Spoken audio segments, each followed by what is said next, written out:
ओम समस्त जन कल्याणे निरतं करुणामयं नमामि चिन्मयं देवं सद्गुरुं ब्रह्मविद्वरं सद्गुरुं ब्रह्मविद्वरं। सबसे पहले 15वें अध्याय की चैंटिंग। ओम श्री परमात्मने नमः। अथ पंचदशोऽध्यायः। श्रीभगवानुवाच ऊर्ध्वमूलमदष्टाखम् अश्वत्थं प्राहुरव्ययम् छन्दांसि यस्य पर्णानि यस्तं वेद स वेदवित्। अधश्चोर्ध्वं प्रसृतास्तस्य शाखाः गुणप्रवृद्धा विषयप्रवालाः अधश्च मूलान्यनुसन्ततानि कर्मानुबन्धीनि मनुष्यलोके। न रूपमस्येह तथोपलभ्यते नान्तो न चादिर्न च सम्प्रतिष्ठा। अश्वत्थमेनं सुविरूढमूलम् असङ्गशस्त्रेण दृढेन चित्वा ततः पदं तत्परिमार्गितव्यं यस्मिन् गता न निवर्तन्ति भूयः। तमेव चाद्यं पुरुषं प्रपद्ये यतः प्रवृत्तिः प्रसृता पुराणी निर्मानमोहाजितसङ्गदोषाः अध्यात्मनित्या विनिवृत्तकामाः द्वन्द्वैर्विमुक्तः सुखदुःखसङ्गैः गच्छन्त्यमूढः पदमव्ययं तत्। न तद्भासयते सूर्यः न शशाङ्को न पावकः यद्गत्वा न निवर्तन्ते तद्धाम परमं मम। ममैवांशो जीवलोके जीवभूतः सनातनः मनः षष्ठानीन्द्रियाणि प्रकृतिस्थानि कर्षति। शरीरं यद्वाप्नोति यच्चाप्युत्क्रामतीश्वरः गृहीत्वैतानि संयाति वायुर्गन्धानि वाशयात्। श्रोत्रं चक्षुः स्पर्शनं च रसनं घ्राणमेव च अधिष्ठाय मनश्चायं विषयानुपसेवते। उत्क्रामन्तं स्थितं वापि भुञ्जानं वा गुणान्वितं विमूढानानुपश्यन्ति पश्यन्ति ज्ञानचक्षुषः। यतन्तो योगिनश्चैनं पश्यन्त्यात्मन्यवस्थितं यतन्तोऽप्यकृतात्मानः नैनं पश्यन्त्यचेतसः। यदादित्यगतं तेजः जगद्भासयतेऽखिलं यच्चन्द्रमसि यच्चाग्नौ तत्तेजो विद्धि मामकम्। गामाविश्य च भूतानि धारयाम्यहमोजसा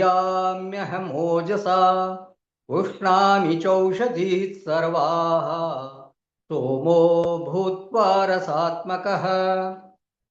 अहं वैश्वानरो भूत्वा प्राणिनां देहमाश्रितः प्राणापानसमायुक्तः पचाम्यन्नं चतुर्विधम्।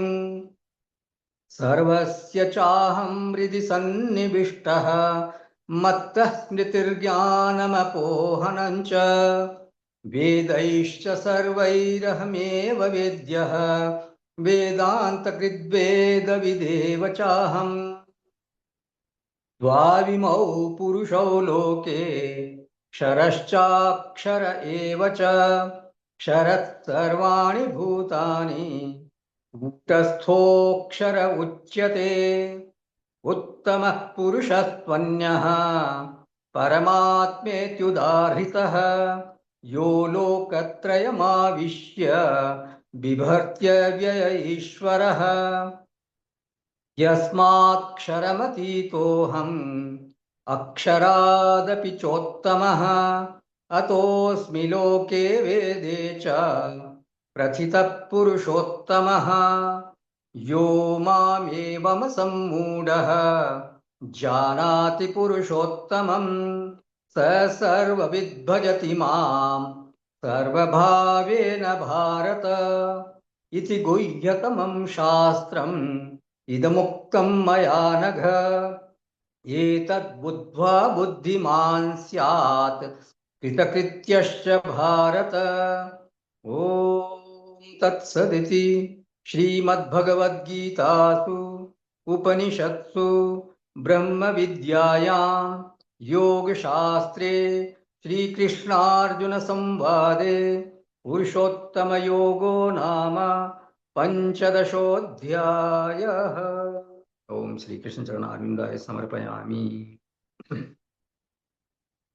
तो 4 श्लोकों में भगवान ने अपनी विभूतियों का वर्णन किया है, अपने सोपाधिक रूप का वर्णन किया है।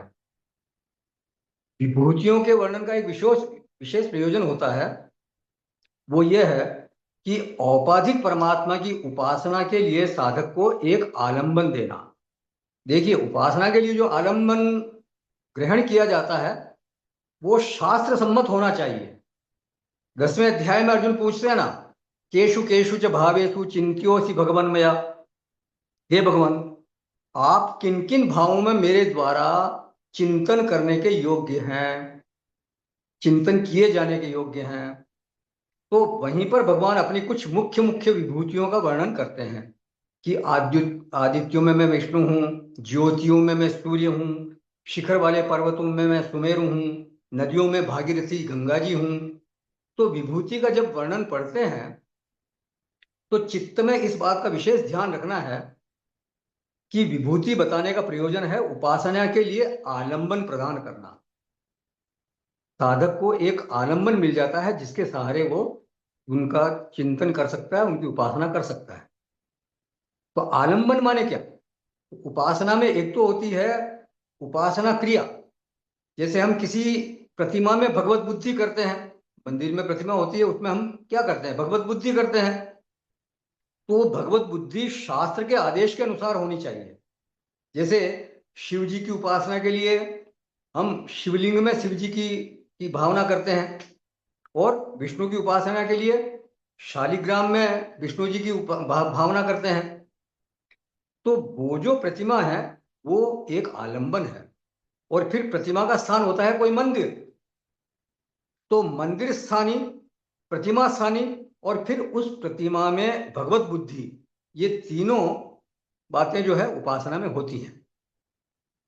इस अध्याय में भगवान ने विभूति के निरूपण में मुख्य रूप से 5 तरह की विभूतियां यहां पर बताई है।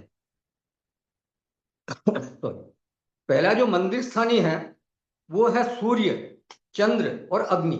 ये मंदिर स्थानीय हो गए।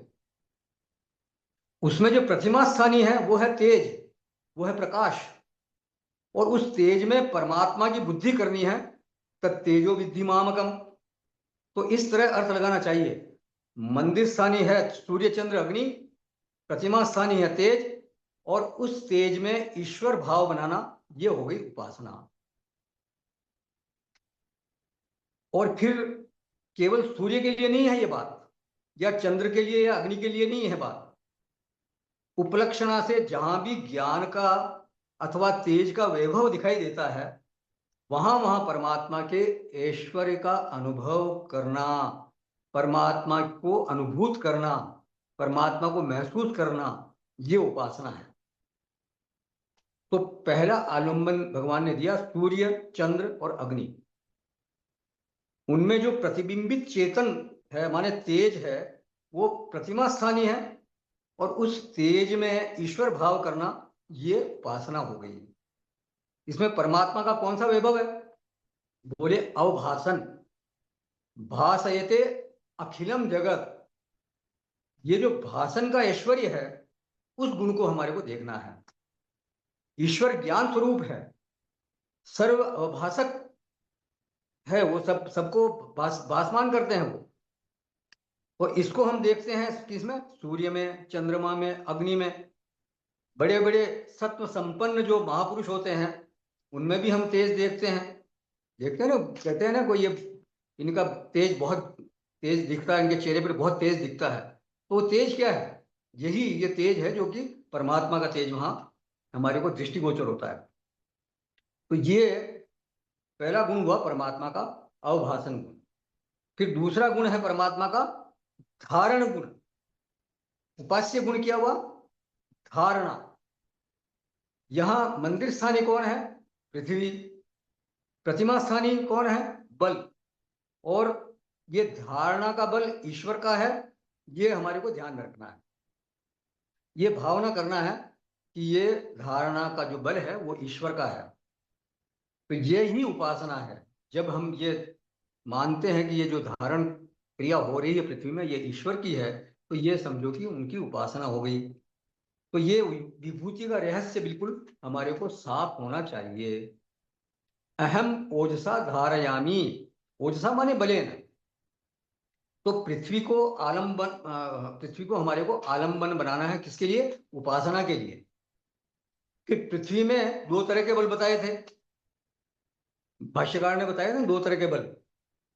एक है मानव में जो काम राग रहित बल है वो, और दूसरा पृथ्वी में जो गुरुत्वाकर्षण का बल है वो। तो ये दोनों बल मानो की परमात्मा की साक्षात मूर्ति है। तो विग्रह स्थानी या प्रतिमा स्थानी कौन हो गया? बल।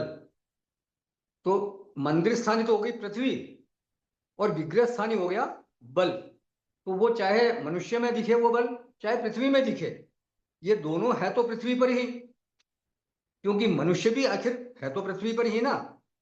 तो बल रूपी विग्रह में प्रभु का ध्यान करें। लेकिन बल को कहां देखें? पृथ्वी में।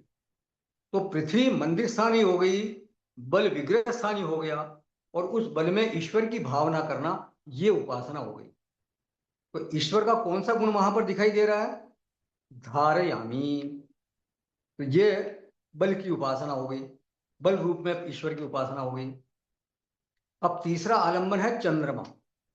तो चंद्रमा यह हो गया मंदिर स्थानी, उसमें जो चंद्र किरणें हैं, चांदनी है, वो हो गई प्रतिमा स्थानी, वो भगवान का विग्रह है। और फिर सोमो भूत्वा रसात्मक, ये चंद्रमा का विशेषण है कि वो रसात्मक है। और रस रूप होकर परमात्मा क्या करते हैं? बोले पुष्णामी औषधि ही सर्वाहा, सभी औषधियों का वो पोषण करते हैं। तो यहाँ पोषण गुण की हमारे को उपासना करनी है। तो प्रभु के ये भिन्न भिन्न रूप हैं।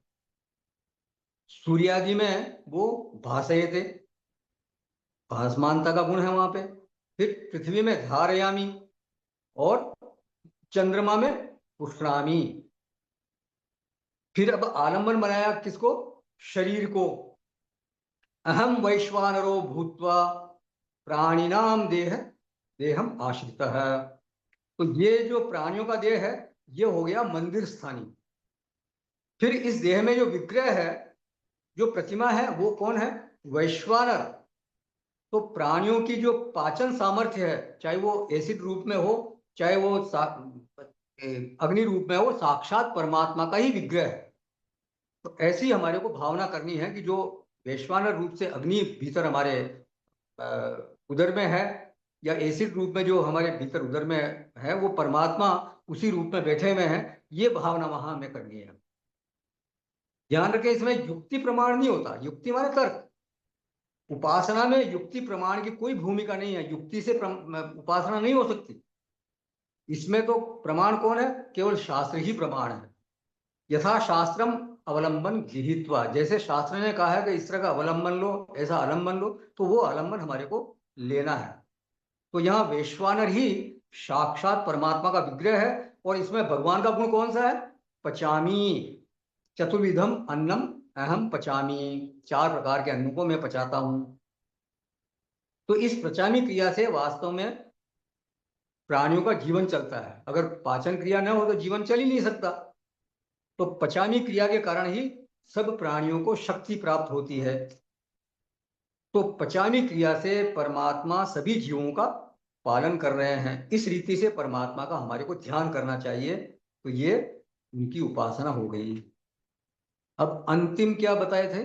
अहम ग्रहोपासना है। सर्वस्य चाहम हृदि सन्निविष्टः, मैं सभी जीवों के हृदय में विराजमान हूं। अब यहां पर जो मंदिर है वो है हमारा हृदय, अंतःकरण। देखिए, देह मंदिर था तो विग्रह क्या था? वैश्वानर।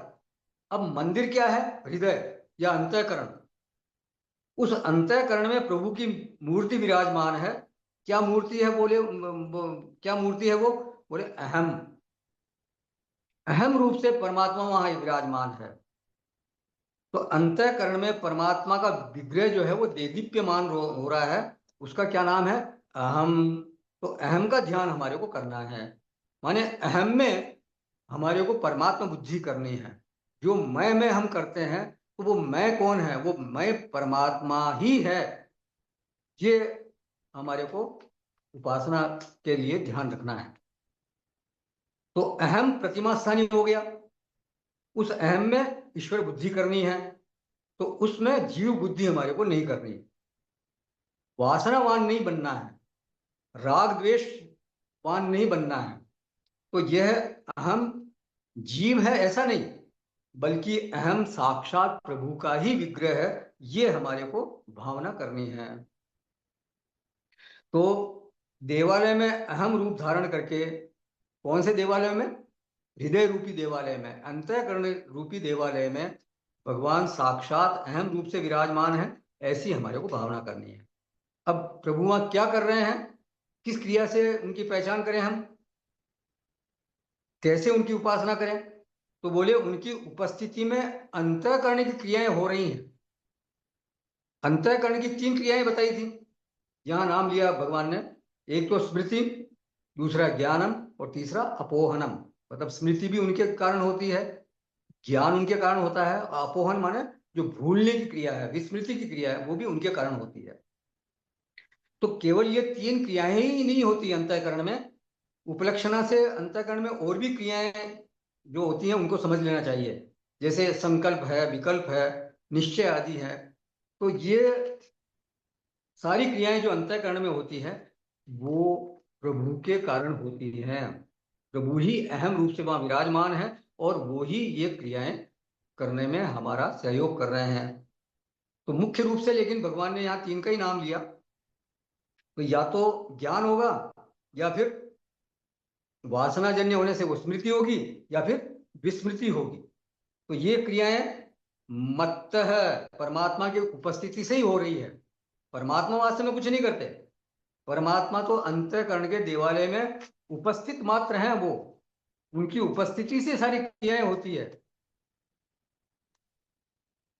वो वास्तव में कुछ करते नहीं है। जैसे एक उदाहरण देता हूं। सूर्य जो है वो अपने स्वरूप में स्थित है। यहाँ पृथ्वी पर क्या होता है कि जो सूर्य का ताप आता है उससे समुद्र में भाप बनती है, बादल बनते हैं, बरसात होती है, पेड़ पौधे जो हैं फोटोसिंथेसिस से भोजन बनाते हैं।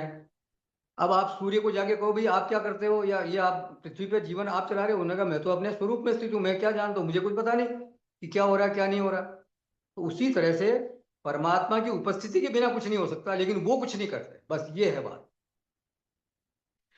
तो उन्हीं की उपस्थिति से स्मृति होगी, या विस्मृति होगी, या ज्ञान होगा, या फिर संकल्प विकल्प होगा। माने उन्हीं की उपस्थिति में हमारा अंतःकरण कार्यशील होता है, अंतःकरण जीवंत बना रहता है। वो अंतःकरण में अंतर्यामी होकर के बैठे हैं, अहम होकर के बैठे हैं। हमारे अंतःकरण के केंद्र में वो बैठे हैं। ये इस तरह से भावना हमारे को करनी है। तो अहम में परमात्मा, परमात्मा की भावना हमारे को करनी है। जीव भावना का निषेध करना है। देह भावना का निषेध होना चाहिए, मनुष्य भावना का निषेध होना चाहिए। जैसे प्रतिमा ईश्वर बुद्धि की प्रतिमा में क्या करते हैं हम? ईश्वर बुद्धि की स्थापना और पाषाण बुद्धि का निषेध हम करते हैं। ऐसे ही इस अहम विग्रह में, जो हमारा अहम रूपी विग्रह है, उसमें तो ये चिन्मय परमात्मा ही बैठे हुए हैं।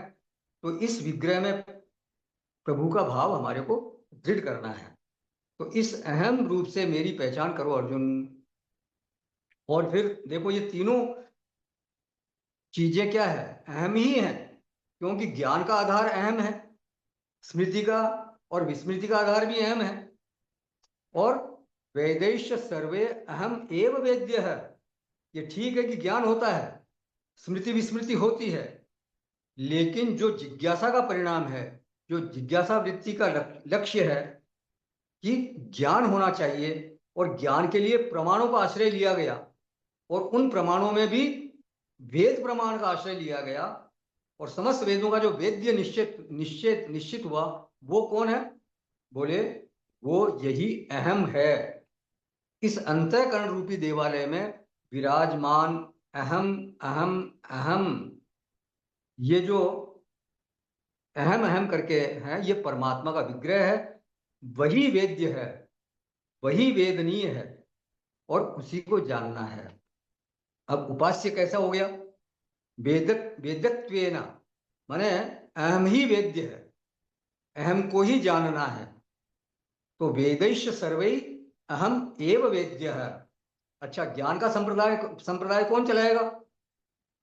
ये शरीर नहीं चलाएगा, अंतःकरण भी नहीं चलाएगा, बल्कि ये अहम ही जो है वो ज्ञान संप्रदाय को आगे चलाने वाला होगा। वेदांत कृत, ये जो अंतःकरण में विराजमान अहम रूप से प्रभु की मूर्ति है, यही वेदांत कृत है।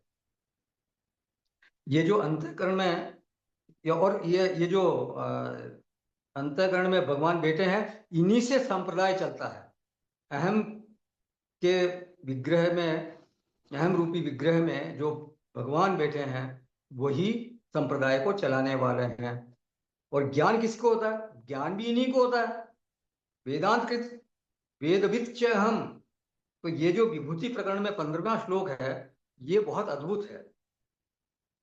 अहम ग्रहोपासना उपनिषदों में भी आई है, ये उसका उत्कृष्ट रूप है कि अपने आप को ही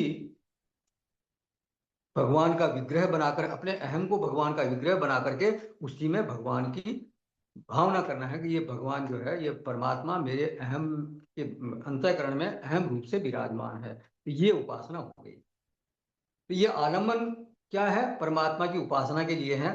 भासयते, धारयामी, पुष्णामी, पचामी, और फिर जानामी या स्मरामी। तो ये 5 प्रकार से परमात्मा का स्मरण है, परमात्मा का ध्यान है। आलंबन भी 5 है और मंदिर भी 5 है। तो इस रीति से भगवान की विभूति का अर्थ हमारे को समझना चाहिए। अब आगे भगवान भाष्यकार कहते हैं, भगवतः ईश्वरस्य नारायणाख्यास्य विभूति संक्षेप उक्त विशिष्टोपाधिकृतो यदादित्यगतम तेज इत्यादि ना।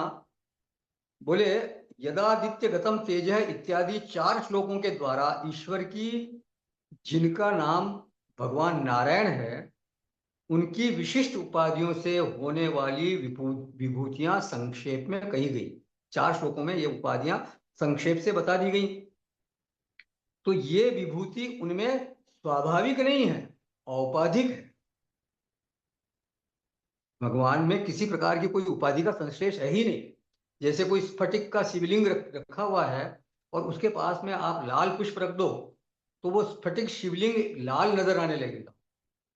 किसको नजर आने लगेगा? जो उनको देखने वाला है, उपलब्धता को वो लाल रूप से उपलब्ध होगा। तो वास्तव में क्या स्फटिक शिवलिंग जो है वो क्या लाल हो गया? क्या नहीं, उसमें किसी भी प्रकार की उपाधि का संश्लेष हो ही नहीं सकता, केवल भाषित होता है उस तरह से। तो ये उसमें जो उपाधि का संश्लेष है नहीं, स्वाभाविक नहीं है, वो औपाधिक है। विभूति जो है उपाधि के कारण आई है। माने यदि अंतःकरण की उपाधि न हो तो जानामी की विभूति उसमें नहीं होगी, स्मरामी उसमें नहीं हो पाएगी। देह की उपाधि यदि नहीं है तो पचामी नहीं होगा। तो ये जो ये विशिष्ट उपाधियां हैं, देखिए लिखा भाष्यकार ने, विभूति परमात्मा का स्वभाव नहीं है, विशिष्ट उपाधि कृता है। साथ ही दृष्टांत दिया, यदादित्य गतम तेज है। तो अब आगे प्रकरण बदल रहा है, संगति लगाते हैं भाष्यकार। बोले विभूति तो एक तरह से औपाधिक निरूपण हो गया। यह औपाधिक स्वरूप परमात्मा का हमने बता दिया। किसके लिए बताया? साधक के आलंबन के लिए, ताकि वो उपासना कर सके। लेकिन प्रतिपाद्य क्या है? प्रतिपाद्य है निरूपाधिक, उसको निरूपाधिक तक पहुंचना है, तो उसका भी प्रतिपादन होना चाहिए। तो बोलते हैं भगवान भाष्यकार, अथ अधुना तस्य एव क्षर अक्षर उपाधि प्रविभक्तया निरूपाधिकस्य केवलस्य स्वरूप निर्दिधार निर्दिधार विषया उत्तर श्लोका आरभ्यन्ते। बोले अब क्षर और अक्षर इन दोनों उपाधियों से अलग अलग बताकर उसी परमात्मा की, जिसकी की विभूतियां बताई थी, तो उसी परमात्मा का उपाधि रहित शुद्ध स्वरूप निश्चय करने की इच्छा से अगले श्लोकों का आरंभ किया जाता है। पिछले 4 श्लोकों में उपाधि सहित परमात्मा के स्वरूप का वर्णन हुआ। अब आगे के 4 श्लोकों में परमात्मा के निरूपाधिक स्वरूप का वर्णन होने जा रहा है। इस तरह से भाष्यकार यहाँ संगति लगाते हैं। आगे कहते हैं भगवान भाष्यकार, तत्र सर्वम एव अतीत अनागत अनंतर अध्यायाः अर्थजातम त्रिधा राशि कृत्य आह। बोले उनमें पहले के और आगे आने वाले सभी अध्यायों के समस्त अभिप्राय को 3 भेदों में विभक्त करके कहते हैं। तो आगे आगे के जो 4 श्लोक हैं, 16, 17, 18 और 19, ये परमात्मा के निरूपाधिक स्वरूप के निर्धारण में समर्पित हैं। मतलब परमात्मा का निरूपाधिक रूप का जो है ये वर्णन करेंगे। 3 भेदों का अभिप्राय है कि 2 राशि हैं क्षर और अक्षर, और तीसरी राशि है जो पुरुषोत्तम है, उत्तम है, पुरुषोत्पन्न है। तो 3 राशियों में गीता में बताए हुए समस्त अर्थों को भगवान ने विभक्त किया है। यहाँ पर राशि माने वर्ग, कैटेगरी। तो 3 वर्गों में सारे अर्थों को भगवान ने विभक्त किया है। तो वो क्या है? तो ये बोलते हैं आगे, 16वां श्लोक है ये 15वें अध्याय का, 16th और 15th चैप्टर। द्वाविमौ पुरुषौ लोके क्षरश्चाक्षर एव च क्षरः सर्वाणि भूतानि कूटस्थोऽक्षर उच्यते। इस संसार में नाशवान और अविनाशी ये 2 प्रकार के पुरुष हैं। इनमें संपूर्ण भूत प्राणियों के शरीर तो नाशवान और जीवात्मा अविनाशी कहा जाता है। तो द्वाविमौ पुरुषौ लोके, भगवान भाष्यकार यहाँ कहते हैं, वो इमौ पृथक राशि कृतौ पुरुषौ इति उच्यते लोके संसारे। बोले सुनो अर्जुन, द्वौ इमौ पुरुषौ लोके, लोके माने अस्मिन संसारे, इस संसार में, इस अनुभव स्थान में। लोक माने क्या? लोक्यते इति लोकः या अनुभूयते स लोकः, यस्मिन अनुभूयते सो भी लोकः। जहां अनुभव किया जाता है, अनुभव स्थान कोई है उसको बोलते हैं लोक, या जिसका अनुभव किया जाता है उसको भी बोलते हैं लोक। तो जो अनुभव का विषय बनता है, जहां बैठ करके हमारे द्वारा अनुभव किया जाता है, उसको कहा जाता है लोक। मतलब अनुभव का जो विषय बनता है उसको भी बोलते हैं लोक, और जहां बैठ करके अनुभव किया जाता है उसको भी बोला जाता है लोक। तो लोके माने तुम्हारे अनुभव के धरातल पर। यहाँ लोक शब्द का अर्थ केवल भूलोक अथवा ब्रह्मलोक आदि नहीं है। चाहे वो भूलोक हो, चाहे ब्रह्मलोक हो, चाहे स्वर्गलोक हो, नरक लोक हो, एक चीज सभी में समान है कि सबका हमारे को अनुभव होता है।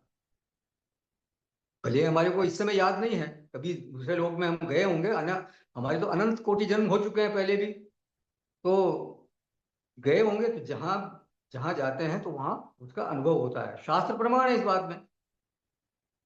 तो लोक शब्द वाच्य जो है वो सारे ही लोक हैं। अनुभव की विलक्षणता के कारण शास्त्रों में उनके 14 विभाग किए गए हैं, 14 भुवन बोलते हैं ना उनको। लेकिन वास्तव में सभी क्या है, सभी अनुभव स्थान है। तो इसलिए भगवान यहाँ 14 नाम नहीं लेते, केवल एक नाम लेते हैं, लोके। हर जगह का अपना अपना अलग अलग अनुभव है। नरक में जाएंगे तो नरक के अनुभव होंगे, उसको बहुत ज्यादा कष्ट का अनुभव होगा। हो सकता है उसको आग में जलाया जाए या उसको मारपीट की जाए या कुछ। तो वो उस तरह के अनुभव होंगे। स्वर्ग लोक में जाएंगे तो बहुत दिव्य अनुभव होंगे, वो खूब आनंददायी अनुभव होंगे। तो हर हर लोक के अपने अपने अलग अनुभव है। तो सब में एक चीज समान है कि सब सब जितने भी लोग हैं वो अनुभव स्थान है। तो यहाँ भगवान केवल नाम लेते हैं लोके। तो इसका एक भाव और है, जीव लोके, कार्य कारण संघात, नामी नामक लोक में रहने वाला जीव, जो हमारा कार्य कारण संघात, हमारी ये शरीर है, ये भी एक प्रकार का लोक ही है। और इसमें कौन रहता है, जीव। जब जब तक वो जीव इस लोक में रहता है तो उसका ये लोक बदलता नहीं है। चाहे वो ब्रह्म लोक में चले जाए तब भी वो संघाताभिमानी रहेगा, चाहे वो नरक में जाए तो भी वो संघाताभिमानी रहेगा। केवल संघात से बाहर का लोक बदलता हुआ मालूम पड़ता है। वास्तव में जिस लोक में हम रहते हैं, जिस लोक में हमारी स्थिति है, वो कभी बदलती नहीं है। शरीर बदलता है लेकिन अशरीरी भाव कभी बदलता नहीं है। कोई ना कोई शरीर साथ में लगा ही रहता है, चाहे वो सूक्ष्म शरीर, हम ये स्थूल शरीर भले ही नहीं हो, सूक्ष्म शरीर तो रहता ही है, क्योंकि अनुभव किसको होता है, सूक्ष्म शरीर को अनुभव होता है।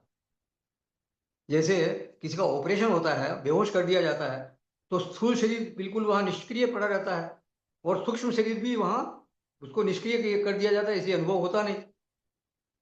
लेकिन जब अनुभव होता है कोई, जैसे कि हमारे स्थूल शरीर में चोट लगती है, तो अनुभव कहाँ होता है, अनुभव मन में होता है, माने सूक्ष्म शरीर में अनुभव होता है।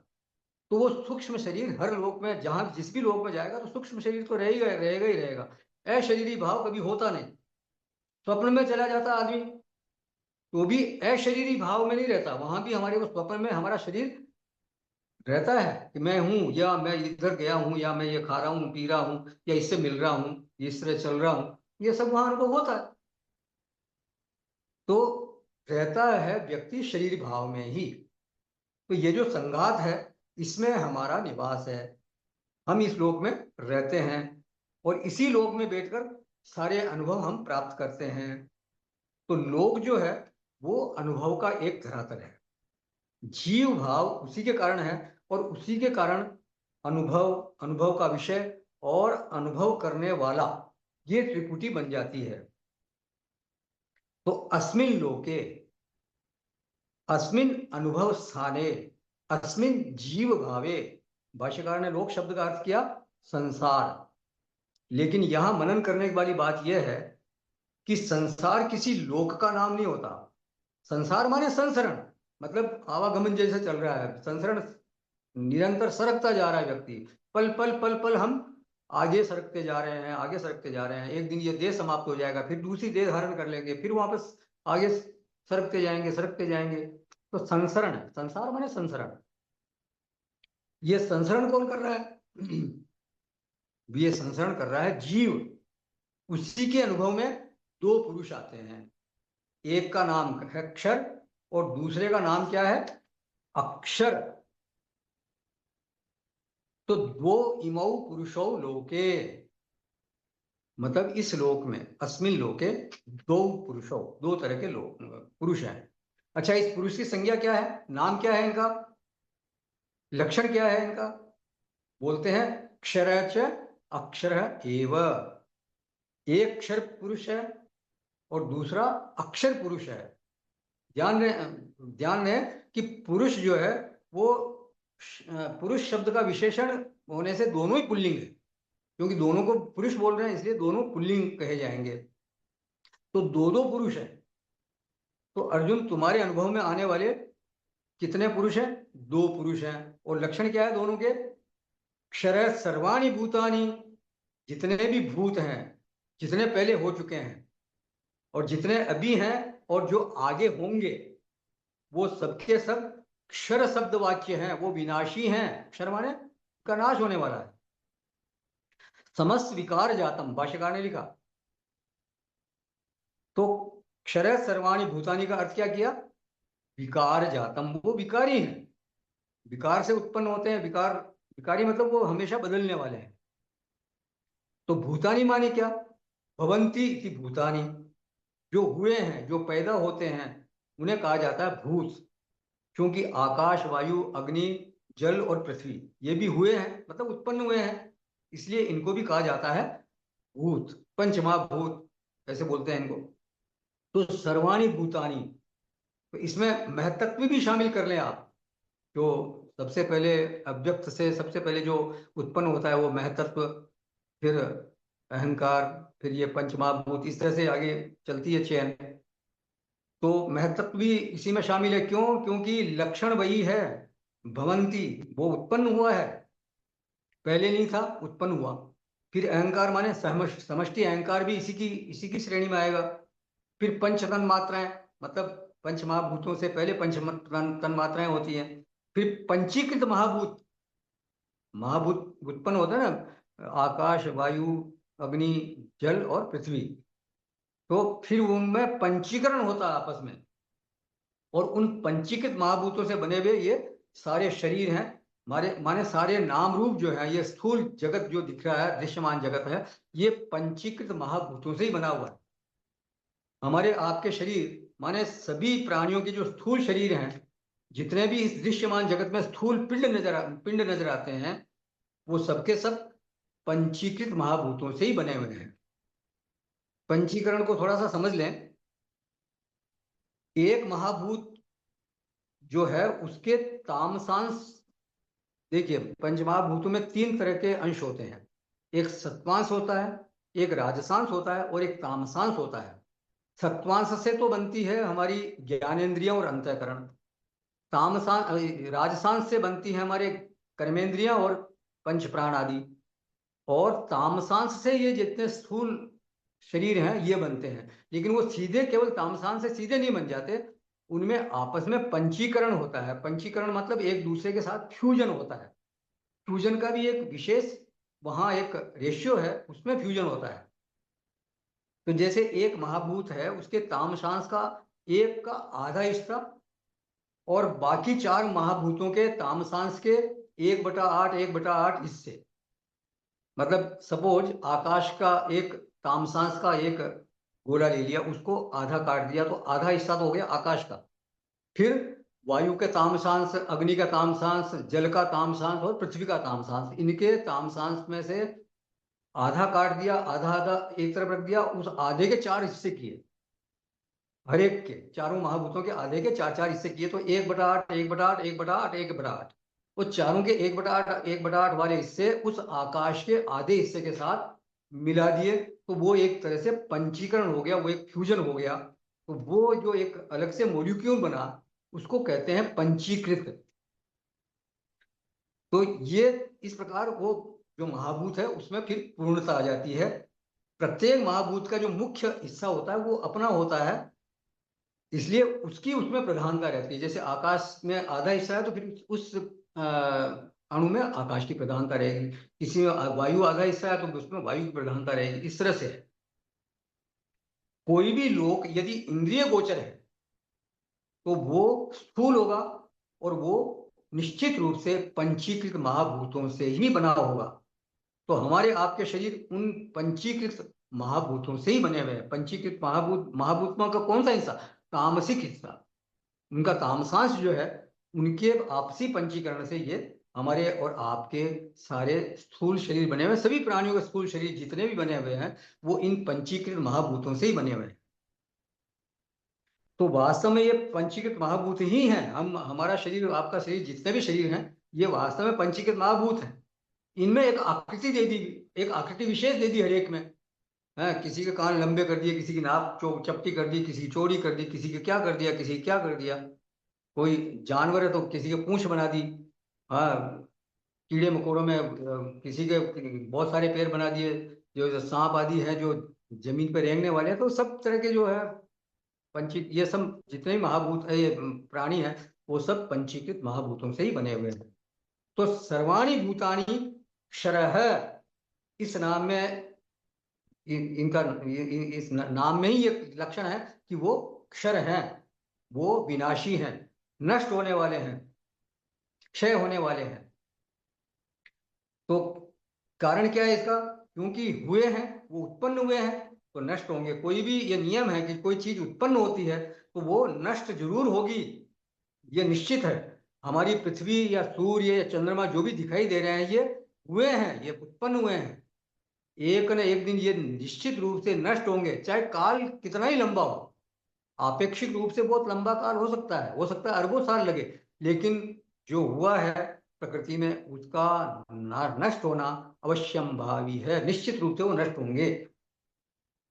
तो क्षर सर्वाणी भूतानी, ये जो कार्य प्रपंच है, जितना भी दृश्य प्रपंच है, व्यक्त प्रपंच है, वो सबका सब क्षर शब्द वाच्य है।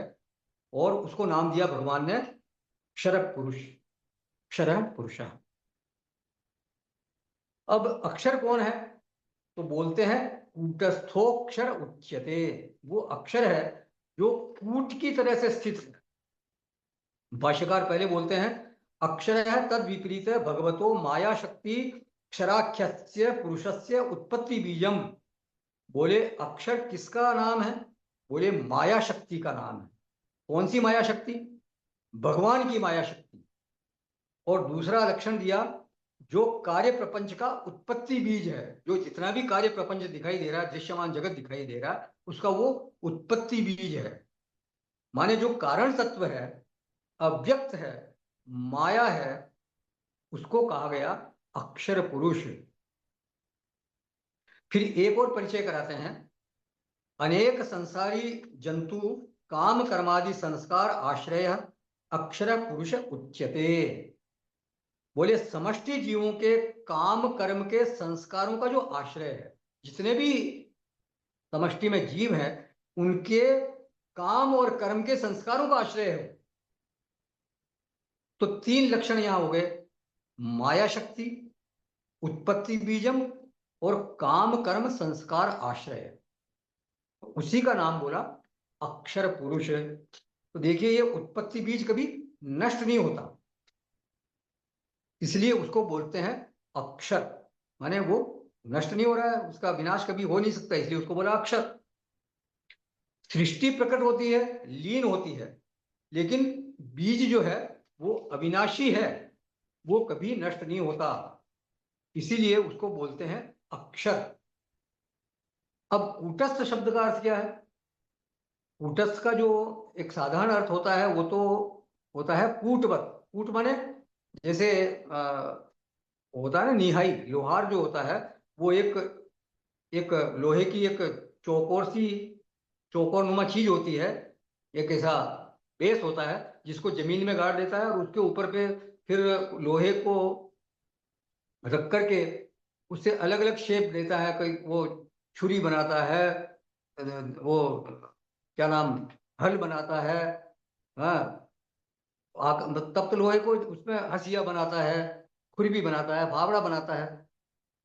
पहले लोहे को गर्म करते हैं, फिर उसमें उसको पीट पीट कर उसके अनुसार उसका आकार ढालते हैं।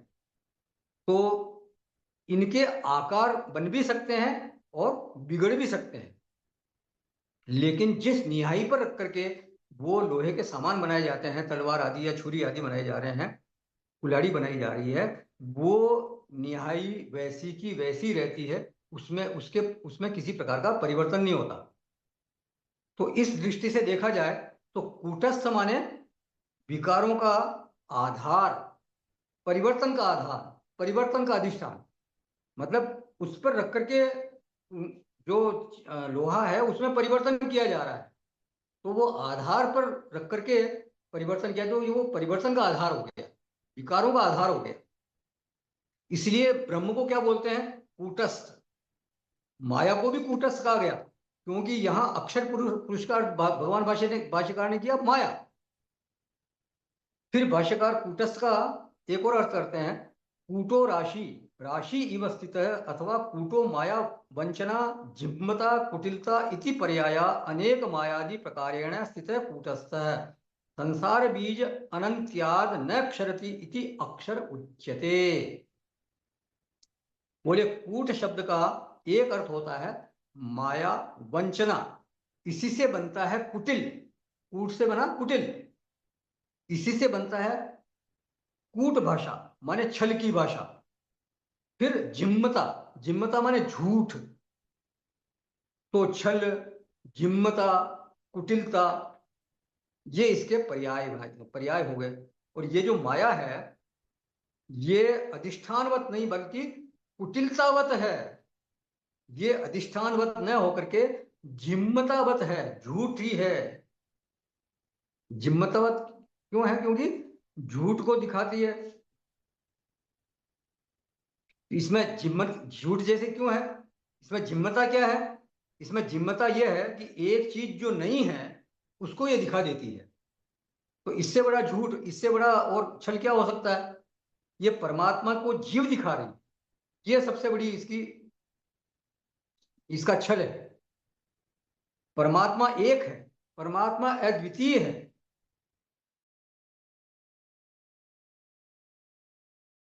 माने ये क्या दिखा रही है? ये झूठ दिखा रही है। ये जो कारणात्मिका माया शक्ति है ये झूठी है, झूठ बोलती है, झूठ दिखाती है। इसका जो चरित्र है वो एक तरह से बिल्कुल झूठे की तरह है, इसलिए इसको बोलते हैं कूटस्थः। ये भगवान भाष्यकार ने अर्थ किया यहाँ पे। फिर अक्षर क्यों कहा गया इसको? बोले संसार बीज अनंत्याद, संसार का जो बीज है वो अनंत है, वो न क्षरती थी, वो कभी क्षर नहीं होता, वो अविनाशी है, उसका कभी क्षय नहीं होता, इसलिए इसको अक्षर कहा गया है। तो अभिप्राय क्या हुआ? तो दो चीजें हैं, एक व्यक्त जगत है, दृश्यमान जगत है, और एक दूसरा है अव्यक्त जगत। हमें जो उत्पत्ति विनाश दिखता है वो किस में दिखता है? व्यक्त जगत में दिखता है। लेकिन जो अव्यक्त है उसकी तो उत्पत्ति उत्पत्ति भी नहीं है और उसका विनाश भी नहीं है, क्योंकि जो उत्पत्ति अगर किसी की होगी तो उसका विनाश निश्चित रूप से होगा। तो ये जो कूटस्थ है इसकी उत्पत्ति भी नहीं है और इसका विनाश भी नहीं है, क्योंकि वो अविनाशी है, वो अनंत है, उसका अंत कभी हो नहीं सकता, नाश रहित है। यदि हमें केवल व्यक्त जगत ही समझ में आता है कि उसकी उत्पत्ति हो रही है, उसका विनाश हो रहा है, अव्यक्त जगत नहीं समझ में आता है, तो हमारी समझ सही नहीं कही जा सकती। जो व्यक्त जगत है ये सही है कि उसमें उत्पत्ति है, विनाश है, क्षरण है, उसमें विकास है, वृद्धि है, विपरिमणन विपरिमण है, मतलब उसमें परिवर्तन हो रहा है, उसमें आना जाना है, ये सब है। लेकिन मूल में जो अव्यक्त कारणात्मिका माया शक्ति है वो कूटस्थ है। भले वो झूठी है लेकिन वो है अपनी जगह पर, वो कभी क्षीण नहीं होती, वो कभी उसका विनाश नहीं हो सकता, इसलिए उसको अक्षर कहा जाता है। और उस अव्यक्त के कारण ही ये व्यक्त जगत उत्पन्न होता है, अगर अव्यक्त न हो तो व्यक्त जगत हो ही नहीं सकता। अच्छा, परमात्मा क्या है? परमात्मा कैसा है? व्यक्त है कि अव्यक्त है? बोले परमात्मा की स्थिति एकदम बिल्कुल अलग है, वो न तो व्यक्त है न अव्यक्त है। बोले दोनों में से एक तो बताइए, या तो व्यक्त बोलिए या अव्यक्त बोलिए। भाई या तो व्यक्त होना चाहिए या तो अव्यक्त होना चाहिए। बोले वो परमात्मा की यही विलक्षणता है कि वो अव्यक्त और अव्यक्त दोनों के परे है। सद सच्चा है अर्जुन है, ऐसा बोला भगवान ने, सत और असत दोनों से मैं परे हूं। तो ये क्या बोलते हैं भगवान? 17वां श्लोक है ये, 15वें अध्याय का 17वां श्लोक। उत्तम पुरुषस्त्वन्यः परमात्मेत्युदाहृतः यो लोकत्रयमाविश्य बिभर्त्य व्यय ईश्वरः। इन दोनों से उत्तम पुरुष तो अन्य ही है, जो तीनों लोकों में प्रवेश करके सबका धारण पोषण करता है, एवं अविनाशी परमेश्वर और परमात्मा इस प्रकार कहा गया है। तो उत्तम पुरुषस्तु अन्य, जो अतिशय उत्कृष्ट पुरुष है वो तो अन्य ही है। मतलब ये क्षर और अक्षर से अन्य है। भाष्यकार बोलते हैं ये अत्यंत विलक्षण आभ्याम, बोले इन दोनों से वो अत्यंत विलक्षण है। श्रुति में कहा गया अन्य देव विदिताद अथो अविदिताद अधि, वो विदित से अन्य है। विदित माने जो दृश्यमान प्रपंच है वो विदित से अन्य है, और अविदित से परे है, जो अव्यक्त है उससे भी परे है। तो वही बात यहां पर कही गई है 13वें अध्याय में। उसी को भगवान ने कहा न सत न असत उच्यते। सत माने व्यक्त, जहां अस्थि बुद्धि लगती है, और असत माने अव्यक्त, जहां अस्थि बुद्धि नहीं लग सकती, मतलब अभाव हो गया एक तरह से, अस्थि बुद्धि का अभाव हो गया। वहां अस्थि बुद्धि अव्यक्त को कैसे कहोगे कि है? तो सत असत से जो परे है वो है परमात्मा।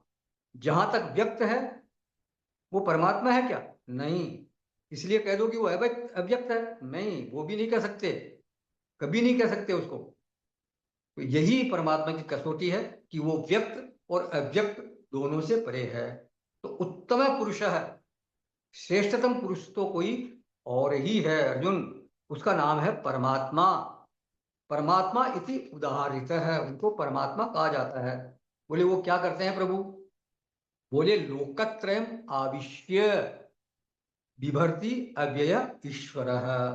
तीनों लोगों को व्याप्त करके वो अव्यय ईश्वर, अव्यय माने अविनाशी, जिनका कभी, जिसमें कोई परिवर्तन नहीं हो सकता, ऐसा जो ईश्वर है वो तीनों लोगों को व्याप्त करके सभी लोगों का वो धारण पोषण करता है। अब यहाँ भरण पोषण का अभिप्राय क्या है वो हम अगली कक्षा में देखें। ओ एक बार पुनः 15वें अध्याय की चैंटिंग कर देते हैं। ओम श्री परमात्मने नमः। अथ पंचदशोऽध्यायः। श्रीभगवानुवाच ऊर्ध्वमूलमदः शाखम् अश्वत्थं प्राहुरव्ययम् छन्दांसि यस्य पर्णानि यस्तं वेद स वेदवित्। अधश्चोर्ध्वं प्रसृतास्तस्य शाखाः गुणप्रवृद्धा विषयप्रबालाः। अधश्च मूलान्यनुसन्ततानि कर्मानुबन्धीनि मनुष्यलोके। न रूपमस्येह तथोपलभ्यते नान्तो न चादिर्न च सम्प्रतिष्ठा। अश्वत्थमेनं सुविरूढमूलम् असङ्गशस्त्रेण दृढेन छित्त्वा ततः पदं तत्परिमार्गितव्यम् यस्मिन् गता न निवर्तन्ति भूयः। तमेव चाद्यं पुरुषं प्रपद्ये यतः प्रवृत्तिः प्रसृता पुराणी। निर्मानमोहाजितसङ्गदोषाः अध्यात्मनित्या विनिवृत्तकामाः द्वन्द्वैर्विमुक्तः सुखदुःखसङ्गैः गच्छन्त्यमूढः पदमव्ययं तत्। न तद्भासयते सूर्यः न शशाङ्को न पावकः यद्गत्वा न निवर्तन्ते तद्धाम परमं मम। ममैवांशो जीवलोके जीवभूतः सनातनः। मनःषष्ठानीन्द्रियाणि प्रकृतिस्थानि कर्षति। शरीरं यदवाप्नोति यच्चाप्युत्क्रामतीश्वरः गृहीत्वैतानि संयाति वायुर्गन्धानि वाशयात्। श्रोत्रं चक्षुः स्पर्शनं च रसनं घ्राणमेव च अधिष्ठाय मनश्चायं विषयानुपसेवते। उत्क्रामन्तं स्थितं वापि भुञ्जानं वा गुणान्वितं विमूढानानुपश्यन्ति पश्यन्ति ज्ञानचक्षुषः।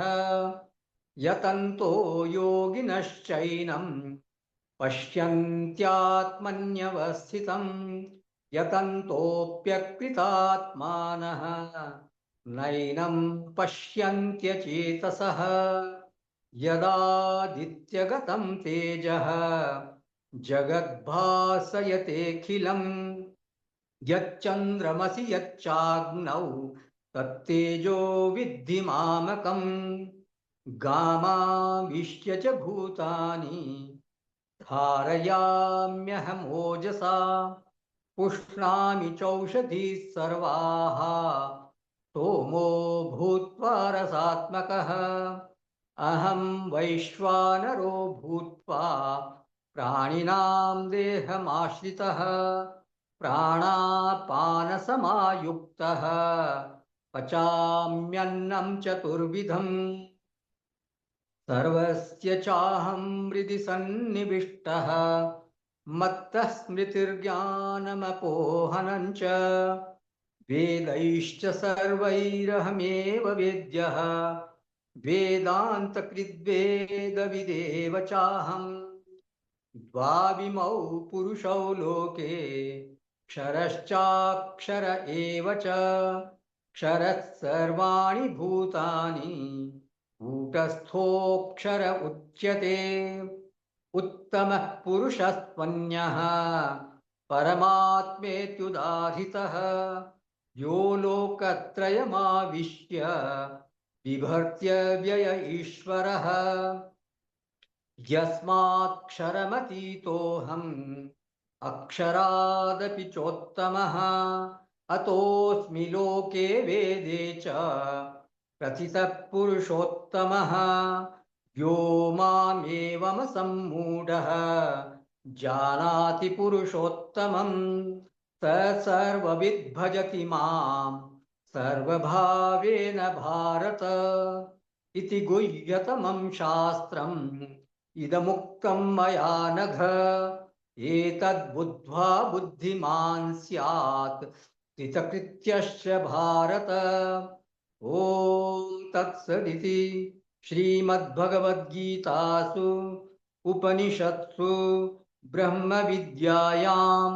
योगशास्त्रे श्रीकृष्णार्जुनसंवादे पुरुषोत्तमयोगो नाम पंचदशोऽध्यायः।